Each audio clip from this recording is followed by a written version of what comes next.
Bienvenidos a su clase de análisis estructural. Para comenzar nuestro curso vamos a hacer una introducción con los términos y algunos conceptos y aspectos básicos de lo que es la materia. Bien, primero, ¿qué es el análisis estructural? El análisis estructural es la predicción, a través de los modelos, de la respuesta de una estructura dada sometida a cargas prescritas y u otros efectos externos tales como desplazamientos impuestos y cambios de temperatura. En otras palabras, solicitaciones. Nosotros requerimos el modelo matemático, un modelo analítico, para poder nosotros predecir la respuesta de la estructura en base a las solicitaciones a las que esté sometida. Por ejemplo, tenemos las cargas gravitacionales,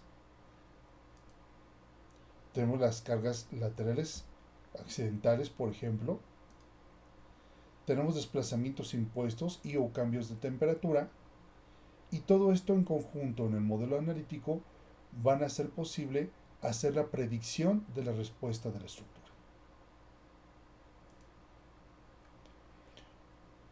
¿Cómo responde una estructura?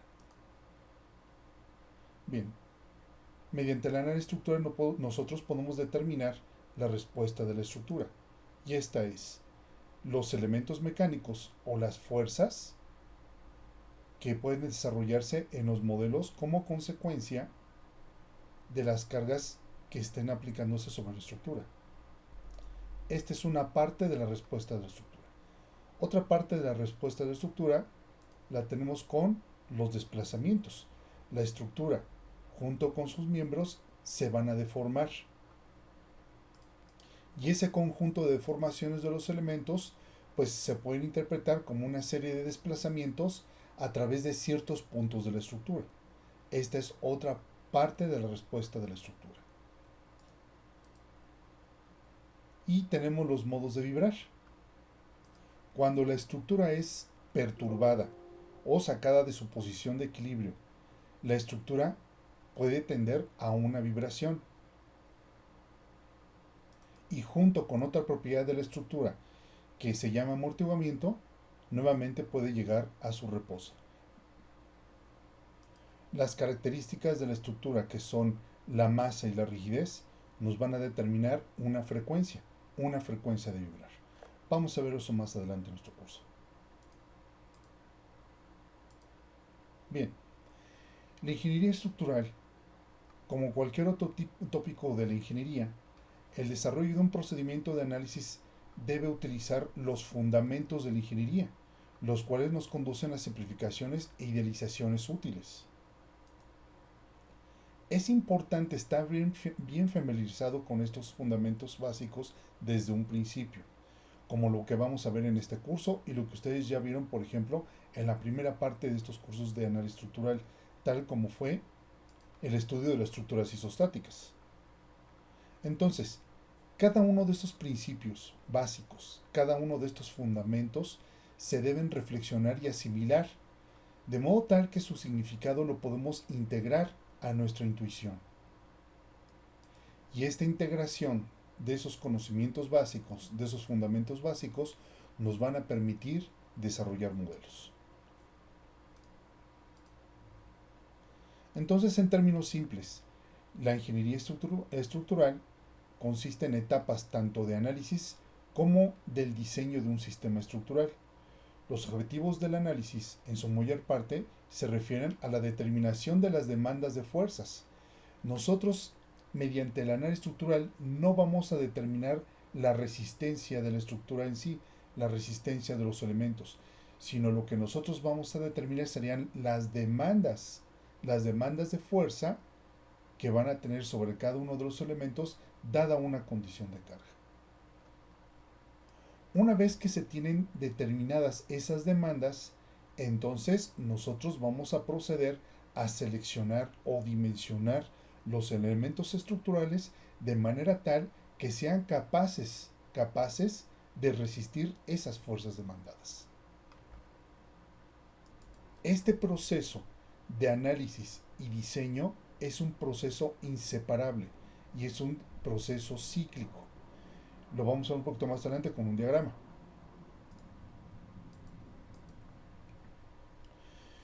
Como les comentaba, anteriormente ustedes habían revisado el estudio de las estructuras isostáticas y en ellas ustedes aprendieron diferentes métodos de análisis, como fue la estática de la partícula, el equilibrio del cuerpo rígido y el análisis de la respuesta de las estructuras. El análisis de una parte de la respuesta de la estructura. Bueno, y en esta clase de análisis nosotros pues revisamos lo que fueron las fuerzas en el plano, las fuerzas en una partícula, que eran fuerzas, por ejemplo, concurrentes. Piénsese, por ejemplo, lo que se realizó en el análisis del método de los nudos, por ejemplo, en las armaduras. También identificamos qué fueron los grados de libertad de estos nudos y bueno, todo esto englobado con las condiciones de equilibrio. En el cuerpo rígido tenemos las fuerzas externas, las fuerzas internas, el principio de transmisibilidad. También tenemos grados de libertad de movimiento de un cuerpo rígido, como ustedes recordarán. Por ejemplo, en la partícula, los nudos solamente se podían desplazar, no podían girar. ¿Por qué no pueden girar los nudos en una armadura? Porque las fuerzas son concurrentes y los brazos de palanca, por lo tanto, todos son cero. Entonces la suma de momentos era una condición trivial. En cambio, en el cuerpo rígido, pues los grados de libertad, aparte de poder tener los desplazamientos, los grados de libertad traslacionales, el cuerpo rígido puede girar. Y esto es porque las fuerzas que están aplicadas sobre un cuerpo rígido no necesariamente son concurrentes. Entonces, en dichos casos, si nosotros elegíamos un punto arbitrario en el cuerpo rígido, pues teníamos brazos de palanca y por lo tanto tendencias o las fuerzas de giro. Y también, pues también en el cuerpo rígido, pues teníamos que observar las condiciones de equilibrio.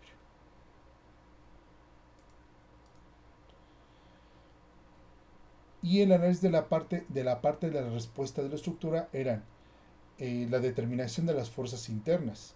En este caso, por ejemplo, los elementos de fuerza axial, como era el caso de las armaduras. Tenemos elementos de fuerza múltiple, que nosotros teníamos elementos que se refieren a elementos que aparte de transmitir fuerzas axiales, podían transmitir fuerza cortante y momento flexionante.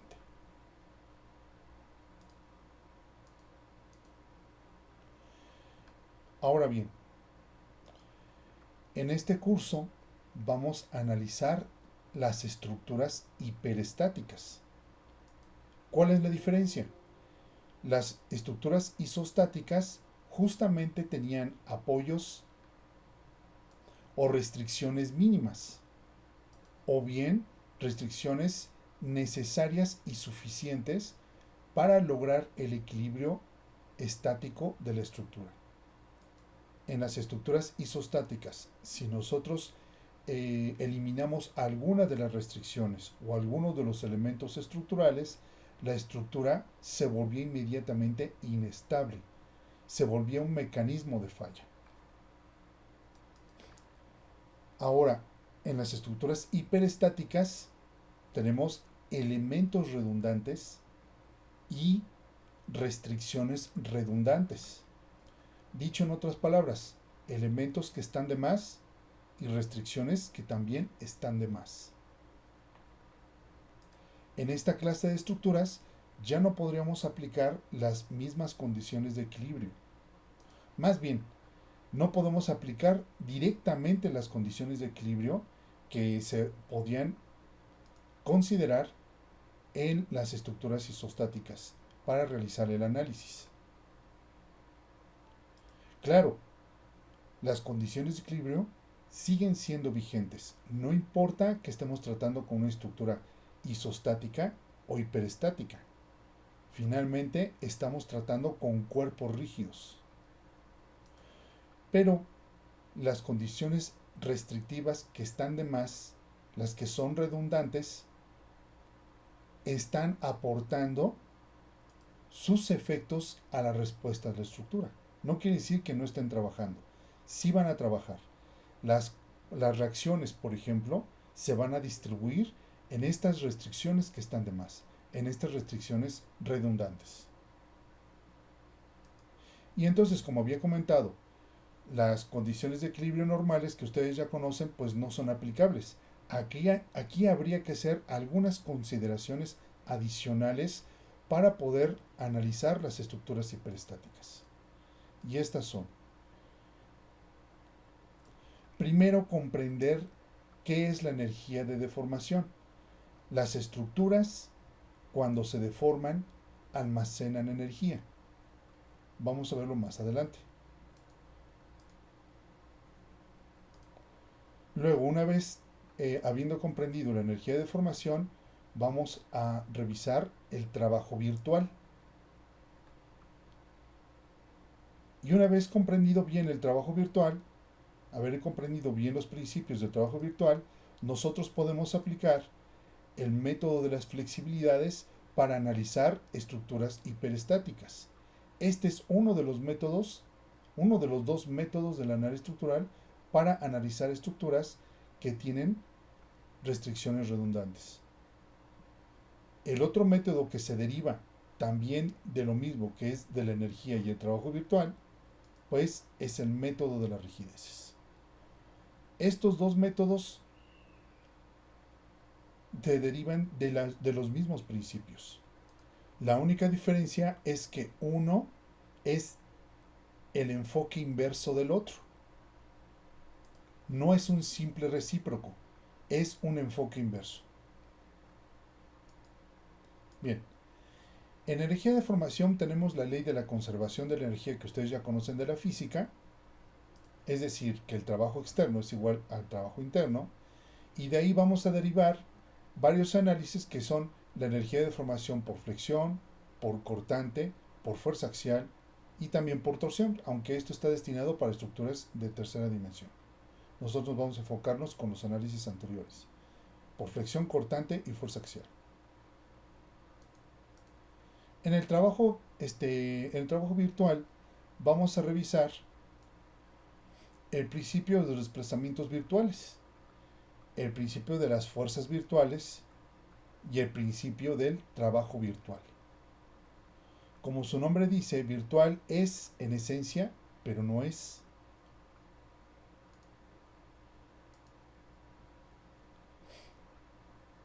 En el método de las flexibilidades vamos a comprender qué son los grados de hiperestaticidad de una estructura o el grado de redundancia que tengan las restricciones en una estructura. Aquí vamos a comprender los principios de compatibilidad de deformaciones y vamos a derivar un sistema de ecuaciones que nos resuelva la estructura hiperestática. A eso nos estamos refiriendo como matriz de las flexibilidades. En el método de rigideces vamos a revisar el teorema de Castigliano. Con este teorema de Castigliano vamos a demostrar que el método de las rigideces se deriva de la energía, de la misma manera como se deriva el método de las flexibilidades. De aquí también vamos a obtener un sistema de ecuaciones, el cual va a estar representado, los coeficientes van a estar representados a través de una matriz de rigidez. Y con esto vamos a hacer el análisis de la respuesta de la estructura. En este caso, pues desplazamientos. Nosotros vamos a revisar las diferencias que existen entre un método y otro. Y cuáles son las ventajas y desventajas entre un método y otro, entre un enfoque y el otro enfoque.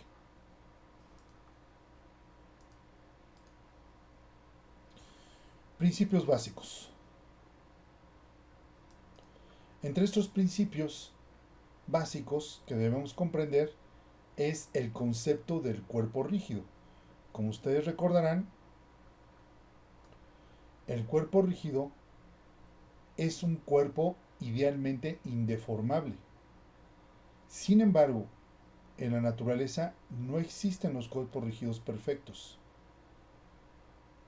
Pero si esos cuerpos rígidos que no son perfectos, cuando están sometidos a cargas, demuestran o muestran deformaciones pequeñas, nosotros todavía podemos idealizarlos como si fuera un cuerpo rígido, sin tener un margen importante de error. Entonces, ya teniendo esta consideración, o ya dicho esto, pues nosotros podemos aplicar el principio de transmisibilidad.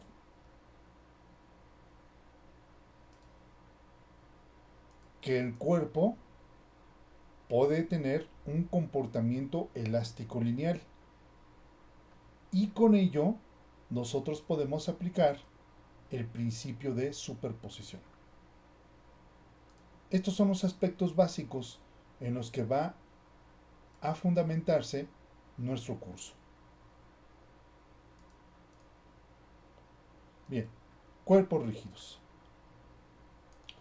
A las fuerzas que actúan sobre los cuerpos rígidos se las puede separar en dos grupos. Tenemos las fuerzas externas. Es importante tener en cuenta estas diferencias. Fuerzas externas, que representan la acción de otros cuerpos sobre el cuerpo rígido en consideración. Estas causarán que éste se mueva o permanezca en reposo. Las fuerzas internas son las que mantienen unidas las partículas que forman el cuerpo rígido. Aquí lo podemos ver con esta figurita, ¿no? Tenemos el cuerpo rígido, tenemos las fuerzas que están actuando sobre el cuerpo rígido y vamos a tener que en los elementos, por ejemplo en las juntas, se van a desarrollar fuerzas internas que en un principio se pueden tomar como las fuerzas que mantienen unidos los elementos estructurales para mantener la forma del cuerpo rígido. Las fuerzas externas son las fuerzas aplicadas y las reacciones en los apoyos. Entonces el cuerpo rígido es lo que ustedes observan aquí en color. Este es el cuerpo rígido. Y aquí están las fuerzas que están involucradas. Las fuerzas externas están en equilibrio con las fuerzas internas. Principio de transmisibilidad. Establece que las condiciones de equilibrio o de movimiento de un cuerpo rígido permanecen sin cambio si una fuerza F que actúa en un punto del cuerpo rígido se sustituye por una fuerza F' de la misma magnitud y la misma dirección, pero actuando en un punto diferente, siempre y cuando las dos fuerzas tengan la misma línea de acción. Aquí podrán ver, pues, si nosotros ubicamos una fuerza F' en un punto diferente en el cuerpo rígido, pero ese punto permanece dentro de la misma línea de acción y la fuerza F' tiene la misma magnitud y dirección, pues la condición de respuesta de este cuerpo rígido va a ser exactamente la misma. Y esto establece el por qué en un cuerpo rígido da lo mismo que jalarlo que empujarlo.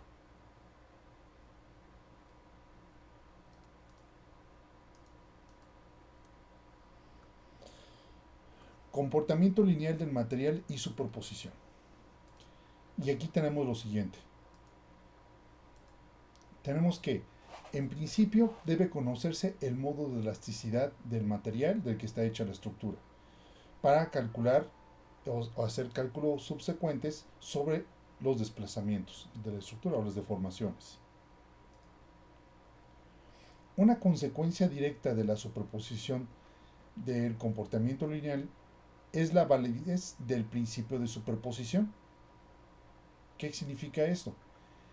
Pues que la respuesta de la estructura, debido a un número de cargas aplicadas simultáneamente, se obtiene mediante la suma de la respuesta de las cargas individuales, aplicadas por separado.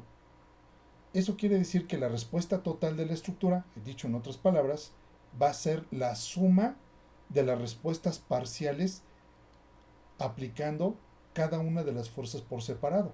Al último, lo único que vamos a hacer es sumar todo.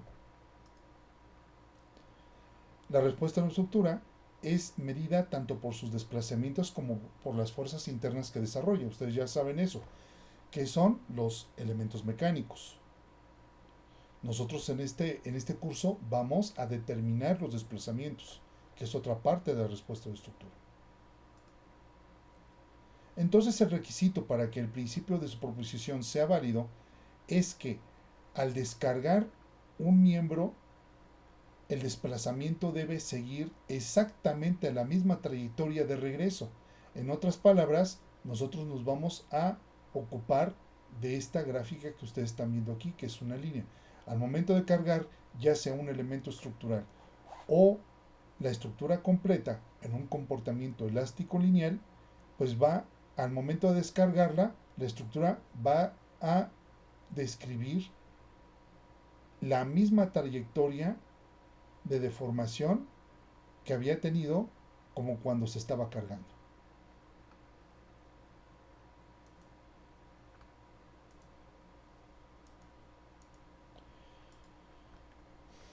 Teoría de los desplazamientos pequeños y no linealidad geométrica. Aquí, como podrán observar en este ejemplo, pues es un ejemplo sencillito. Tenemos una barra que está empotrada en el apoyo A. Aquí tenemos la longitud L.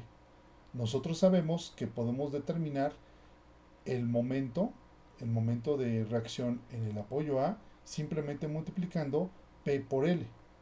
Sin embargo, si al aplicar la carga, como nosotros sabemos que esto no es un cuerpo rígido perfecto, pues va a tener deformaciones. Pero si esas deformaciones, este desplazamiento que vamos a tener, tiene una magnitud importante, no es posible determinar el momento de empotramiento, dado que el momento de empotramiento va a ser una función de P. Aquí lo estamos viendo en esta ecuación. Tenemos entonces que el momento va a ser igual a P por L, pero más la condición deformada de la estructura, que va a ser P por la función, esto es delta, que va a ser una función de P. ¿Qué quiere decir esto? Pues que depende del valor que tenga el valor de P, pues vamos a tener este desplazamiento delta. Y esto se va a sumar. ¿Y esto qué va a hacer? Pues va a aumentar el momento de empotramiento que tenemos en el apoyo A. Cuando esto sucede, se dice que la estructura es geométricamente no lineal. Y pues no es posible, si tenemos un desplazamiento grande, si esto no se está comportando como un cuerpo rígido, pues no es posible predecir o estimar el valor del momento de empotramiento. Pero si este desplazamiento delta es pequeño, lo suficientemente pequeño, ¿qué tan pequeño puede ser? Pues en proporción a las dimensiones de la estructura, en este caso, por ejemplo, L. Si el desplazamiento es muy pequeño, pues va a tender a ser cero, o va a ser una cantidad muy pequeña, de modo tal que el segundo término de nuestra ecuación para calcular el momento de empotramiento se vuelve prácticamente cero, y nosotros podemos hacer que el momento m prácticamente va a ser P por L. Y eso sucede nada más cuando los desplazamientos son muy pequeños. Estamos hablando de desplazamientos pequeños. Y como dije antes, pues este desplazamiento es pequeño en relación al tamaño de la estructura o a alguna de las dimensiones principales de la estructura. Bien, entonces regresando al principio de superposición, tenemos lo siguiente otra vez. Entonces, el análisis de la respuesta de una estructura consiste en obtener las reacciones en los apoyos, los elementos mecánicos y los desplazamientos en diferentes puntos de la estructura, en algunos puntos que nosotros vamos a determinar después. Entonces, la respuesta total O sea, la respuesta o cada una de estas respuestas va a ser el total de la suma de las contribuciones parciales de cada una de las fuerzas que estén componiendo el, la condición de carga. Muchas veces en nuestra condición de carga no solamente vamos a tener una sola fuerza, podemos tener un grupo de fuerzas que estén aplicándose en diferentes partes de la estructura. Entonces, la respuesta total, ya sea por ejemplo el desplazamiento en un punto, o bien el elemento mecánico o el diagrama de elementos mecánicos que va a tener un marco, por ejemplo, se puede obtener mediante la suma de la participación parcial de cada una de las fuerzas. Y aquí se los puedo demostrar, miren. Aquí tenemos la condición de carga 1, aquí tenemos un marco y tenemos que está sometido a, a cargas distribuidas. En el análisis, esto nos va a arrojar tanto la condición deformada que ustedes ven aquí, como también la otra parte de la respuesta parcial de esta condición de carga, vamos a tener estos elementos mecánicos. Ahora bien, si tenemos el mismo marco y tenemos una serie de cargas laterales aplicadas, pues vamos a nosotros a tener también una respuesta de estas cargas, como si no existieran las otras. ¿Están de acuerdo conmigo? Entonces, vamos a tener el análisis por separado de la estructura y vamos a tener pues la condición deformada, la respuesta de desplazamiento y vamos a tener la respuesta de las fuerzas internas, o sea, los elementos mecánicos. Y el principio de superposición simplemente es pues una de dos, o combinamos las cargas, las juntamos en una sola y realizamos el análisis, o bien sumamos esta parte deformada con esta respuesta deformada para obtener la respuesta total. Y estos diagramas de elementos mecánicos, sumarlos ordenada por ordenada con los otros elementos mecánicos. Y de esta manera podemos nosotros obtener la respuesta total de la estructura. Esta es la respuesta total. Aquí tenemos la suma de todo. Y esto es el principio de superposición.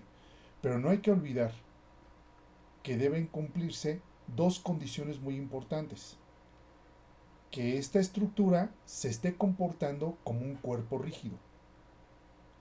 Si estamos hablando de cuerpo rígido, nos estamos refiriendo a desplazamientos pequeños. Este es uno de los requisitos importantes.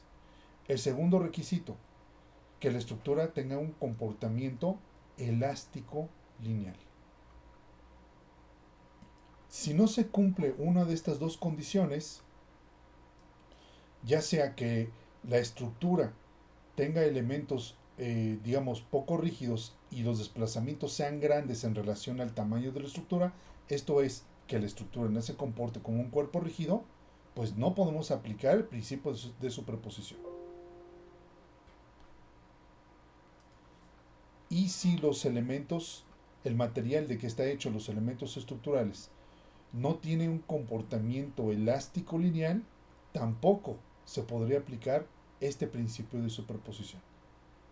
Y este es el análisis corriente que hacen todo el software, toda la paquetería de análisis estructural, todas las aplicaciones de análisis estructural.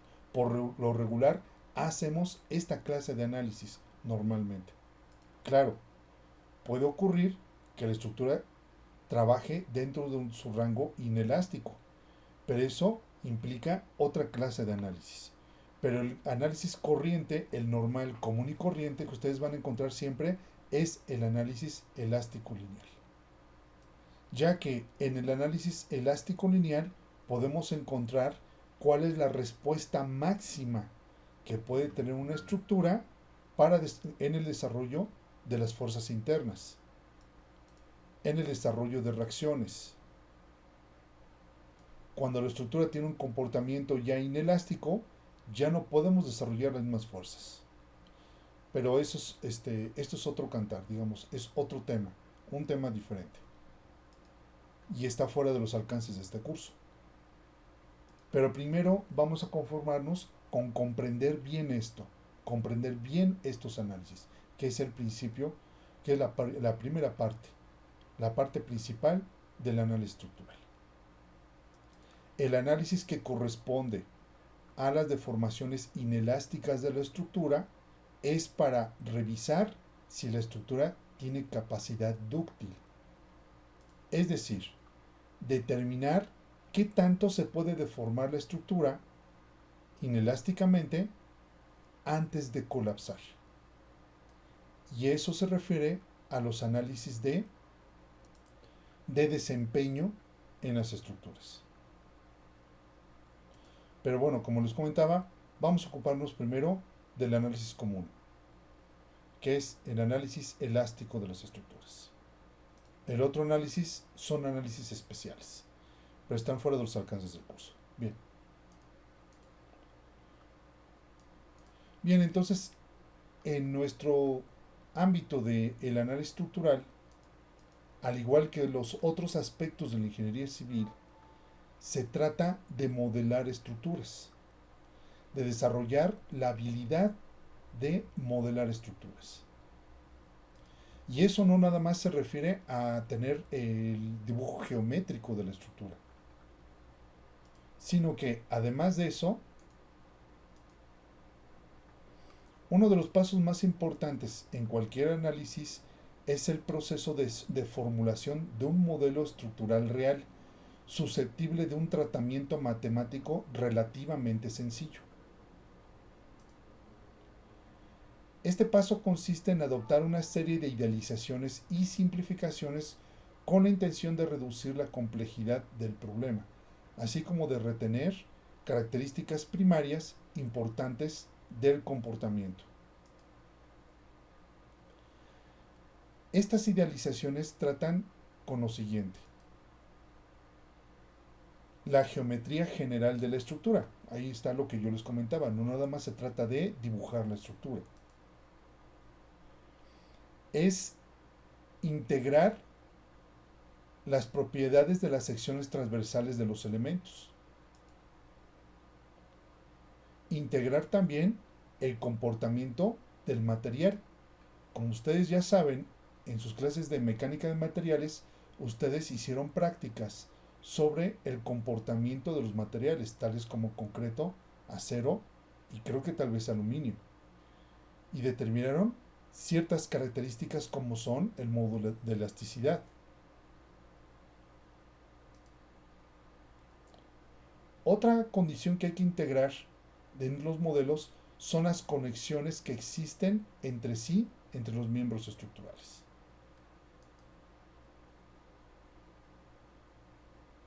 Y una parte importante también, no menos importante, claro está, son las conexiones con los elementos de frontera, es decir, con las restricciones. Aquí, por ejemplo, en esta primera parte de estas idealizaciones que hacemos sobre estructura, es, por ejemplo, aquí tenemos un ejemplo de un marquito que tiene secciones variables y lo que se hace es discretizar estas barras de manera tal de tratar de representar esta variación en la sección transversal de estos elementos estructurales. Esto por decirlo de alguna manera. ¿Podemos discretizar más? Claro está. Podemos hacer más fina la discretización, no nada más con 3 elementos. Podemos hacer tantos elementos como nosotros consideremos convenientes, de manera tal de representar de forma más realista estas condiciones que tenemos en los elementos. Y ahí tenemos el comportamiento del material, porque vamos a hablar si es acero, si es concreto, y esto lo vamos a representar a través de ¿qué? Pues del módulo de elasticidad. El módulo de elasticidad es la representación matemática del material. Tenemos módulo de elasticidad para concreto, tenemos módulo de elasticidad para acero, tenemos módulo de elasticidad para madera, etc. La segunda parte, que son las condiciones de apoyo, nosotros en las estructuras de 2D básicamente tenemos 3 tipos de apoyos. Esos 3 tipos de apoyos son infinitamente rígidos. ¿Qué quiere decir eso? Bueno, por ejemplo, miren, Aquí en el empotramiento, ustedes pueden observar que se pueden desarrollar dos reacciones, una vertical y una horizontal, aparte de la reacción del giro, o sea, o el momento de empotramiento. Esto quiere decir que este apoyo, no importa cuánta carga horizontal puede recibir, siempre va a proporcionar una reacción horizontal de manera tal de que el nudo no se desplace nada, absolutamente nada. O sea, en otras palabras, va a proporcionar ni más ni menos que la fuerza necesaria para que el desplazamiento sea cero. Y en este caso, como el empotramiento restringe todo, o sea, restringe desplazamientos translacionales, en este caso horizontales y verticales, también restringe el giro. Entonces va a proporcionar ni más ni menos que las fuerzas necesarias para que el desplazamiento del giro, por ejemplo, también sea cero. Ni más ni menos. Quiero que eso ustedes lo comprendan bien. Siempre va a proporcionar la fuerza justa. No importa cuánta carga puede estar transmitiendo el elemento estructural. No importa. Por eso nos estamos refiriendo a que estos apoyos son infinitamente rígidos. Ustedes se preguntarán, por ejemplo, ¿qué pasa con el apoyo fijo articulado? Ustedes dirán, oiga, pero es que sí puede permitir el giro. Sí, entonces no es infinitamente rígido. Bueno, no es rígido, tiene rigidez cero para el giro. Pero para las otras reacciones, en este caso la restricción en los desplazamientos translacionales, siempre va a proporcionar ni más ni menos que la fuerza necesaria para hacer que estos desplazamientos translacionales sean cero. Por eso también es un apoyo infinitamente rígido. Y el apoyo deslizable, recordarán que nada más proporciona la fuerza de reacción que es perpendicular a la superficie de deslizamiento. Y esa fuerza perpendicular no va a ser ni más ni menos que la necesaria para que el desplazamiento que sea normal al plano de deslizamiento sea cero. O sea, no importa cuánta carga le pongamos. ¿Estamos de acuerdo? ¿Cuánta carga normal a ese plano?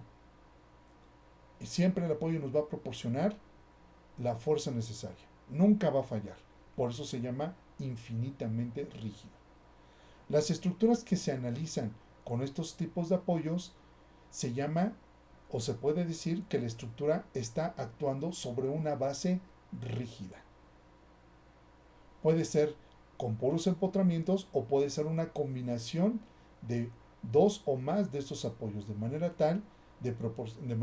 bueno, o más bien, siempre y cuando proporcionen la restricción necesaria y suficiente para que la estructura se mantenga en su lugar.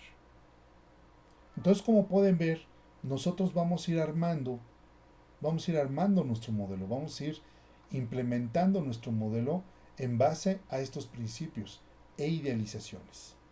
Y finalmente, ¿cuál es el requisito principal del modelo? Pues es la de predecir la respuesta aproximada, lo más aproximada a la condición real de la estructura. Ese es el principio, esa es la condición o el objetivo principal del modelo. Y esto no nada más se aplica en la ingeniería estructural, se aplica en todos los aspectos que ustedes quieran de la ingeniería civil. Puede ser, por ejemplo, un análisis presupuestal, puede ser un análisis de ruta crítica. Tenemos modelos, por ejemplo, para cálculo de redes de alta presión, por ejemplo, para transportar agua, los drenajes y alcantarillados, incluso un levantamiento topográfico, un levantamiento geomático. ¿Estamos de acuerdo? Todos son modelos. ¿Y qué nos van a permitir? Pues representar de forma simplificada, pero no menos imprecisa, de las condiciones reales de un problema. Y estos modelos nos van a servir para hacer predicciones y tomar decisiones. Si nosotros no tenemos bien cimentados nuestros principios, no podemos aplicar estas idealizaciones de forma correcta y por lo tanto vamos a tener un modelo, pero no el modelo que va a estar representando el problema que nosotros tratamos de resolver. el modelo nos va a arrojar ciertos resultados, obviamente erróneos, y por lo tanto vamos a tomar decisiones erróneas. Entonces es importante tener bien cimentados los principios de la ingeniería civil. Los principios, por ejemplo, en este caso, como es el análisis estructural, de la ingeniería estructural. Y no son difíciles.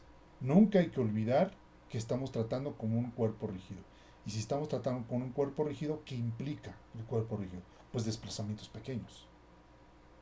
¿Estamos de acuerdo? Entonces se puede aplicar el principio de transmisibilidad. Podemos aplicar el principio de superposición. Podemos nosotros determinar la respuesta de la estructura a través de un modelo. Bueno, una vez teniendo esto, pues vamos a aplicar pues las ecuaciones de equilibrio. Van a estar involucradas lo que ustedes aprendieron en sus clases de estructuras isostáticas, que fue comprender bien las condiciones de equilibrio, se van a seguir aplicando aunque estemos tratando con estructuras hiperestáticas. Y aunque estemos utilizando algunos de los principios que ya les mencioné o algunos de los métodos de solución que ya les mencioné, como son el método de las flexibilidades o el método de las rigideces, van a involucrar también equilibrio. Van a estar involucrados equilibrio. El sistema de ecuaciones que resulte de ahí, que va a ser un sistema de ecuaciones determinado, va a involucrar las ecuaciones de equilibrio. Bueno, y aquí tenemos aquí nada más algunos ejemplos, ¿no? De lo que ustedes ya saben ustedes determinar con sus clases de estructuras isostáticas. Bien, en general los sistemas estructurales son mucho más complejos, pero pueden concebirse como una sucesión de cuerpos conectados, o en otras palabras, un cuerpo, una estructura, no es otra cosa que varios cuerpos rígidos que están conectados entre sí. Ahora bien, ¿por qué las estructuras son hiperestáticas? Como ustedes recordarán, las estructuras isostáticas, viéndolas desde cierto punto de vista, son estructuras que están a punto de colapsar. Es decir, que si nosotros eliminemos algún elemento, alguna barra, por ejemplo, en una armadura, o un tramo de una viga, o por ejemplo la columna de un marco, etcétera, etcétera, pues inmediatamente la estructura colapsa. También puede suceder si nosotros eliminamos alguno de los apoyos, cualquiera del que ustedes quieran, porque en una estructura isostática solamente tiene la condición necesaria y suficiente de tanto elementos estructurales para para mantener su forma, como de apoyos o restricciones. Solamente tiene el número exacto, ni más ni menos que los necesarios. Si eliminamos alguno de estos elementos, ya sea apoyo o elemento estructural, la estructura colapsa. Entonces, las estructuras hiperestáticas, como su nombre lo dice, pues tiene tanto apoyos como elementos estructurales redundantes. ¿Qué quiere decir? Que si nosotros los eliminamos, la estructura no va a colapsar. Y esto es por lo siguiente. Nosotros no tenemos una certidumbre sobre las condiciones de carga, o más bien las condiciones de carga ambientales a las que va a estar sometida una estructura. Esto es que, por ejemplo, puede llegar a tener cargas gravitacionales mayores que las que la estructura fue diseñada. Puede también ocurrir que haya una ráfaga de viento demasiado fuerte. Por ejemplo, puede venir un huracán o puede aparecer un tornado en algún lugar donde nunca habían existido. O bien también lo típico, como los terremotos no se pueden predecir, los sismos no se pueden predecir, pues nosotros nada más tenemos la condición probabilística de que un temblor va a tener cierta magnitud, y si esa magnitud se excede, pues esa probabilidad es muy pequeña. Sin embargo, no quiere decir que no vaya a ocurrir. va a ocurrir. Si les dicen que, por ejemplo, que un sismo de grado 9 tiene apenas un 5% de probabilidades de que pueda ocurrir, un evento muy raro, no quiere decir que no vaya a ocurrir. El problema va a ocurrir es si, nos lo dice la probabilidad, aunque sea un 5%. El problema es cuándo. Lo que no sabemos es cuándo va a ocurrir. Puede ocurrir mañana, o el próximo mes, o el próximo año. Pero eso quiere decir que sí puede ocurrir. Entonces, una forma de protegernos, una parte de la protección que podemos obtener ante dichas eventualidades que son probables de que puedan ocurrir, es la hiperestaticidad de las estructuras. Es decir, contar con elementos de apoyo redundantes y elementos estructurales redundantes. De modo tal que si ciertas partes de la estructura fallan, pues tenemos que esa carga que estaba soportando ese apoyo o ese elemento estructural que falló va a, va a distribuirse en el resto de la estructura, lo cual nos proporciona la oportunidad de revisar la estructura, determinar ese daño y reparar y reponer ese elemento que falló. Ese es el objetivo de las estructuras hiperestáticas. Bueno, entonces, siguiendo con esto, pues estos miembros estructurales que están conectados pueden estar conectados por juntas rígidas o articulaciones. Juntas rígidas me estoy refiriendo como juntas soldadas, o puede ser, por ejemplo, elementos que están colados monolíticamente, como sucede en el concreto colado en sitio. Bueno, dado eso, pues se pueden derivar algunas ecuaciones para encontrar el grado de indeterminación de la estructura, el grado de hiperestaticidad de la estructura. Y aquí se lo estoy mostrando. Aquí vienen unas ecuacioncitas con las cuales ustedes pueden determinar eso. Por ejemplo, obtenemos para marcos planos, para armaduras, para indeterminación de estructuras en 3D, marcos en 3D, armaduras en 3D, y aquí tenemos definidos cada uno de estos términos. Y aquí tenemos unos ejemplos para determinar el grado de hiperestaticidad o el grado de indeterminación de las estructuras. Por ejemplo, tenemos un grado de hiperestaticidad 1, por ejemplo, en esta viga que está continua. Aquí estamos tomando en cuenta que esto tiene una articulación. Si no existiera esta articulación, el grado de indeterminación o el grado de hiperestaticidad sería 2. En este caso, las articulaciones, siempre la inserción de una articulación va a bajar el grado de hiperestaticidad de una estructura. Una articulación no necesariamente puede estar insertada a propósito, como puede ser un detalle constructivo. La articulación también puede aparecer como un daño estructural. A ese tipo de articulaciones se les conoce como articulaciones plásticas, y en el momento que aparecen comienzan a bajar el grado de hiperestaticidad de la estructura. De modo tal que si nosotros tenemos estructuras hiperestáticas y estas estructuras están sometidas a condiciones ambientales de carga adversas, entonces se van a desarrollar daños, y esos daños se van a interpretar a través de las articulaciones plásticas.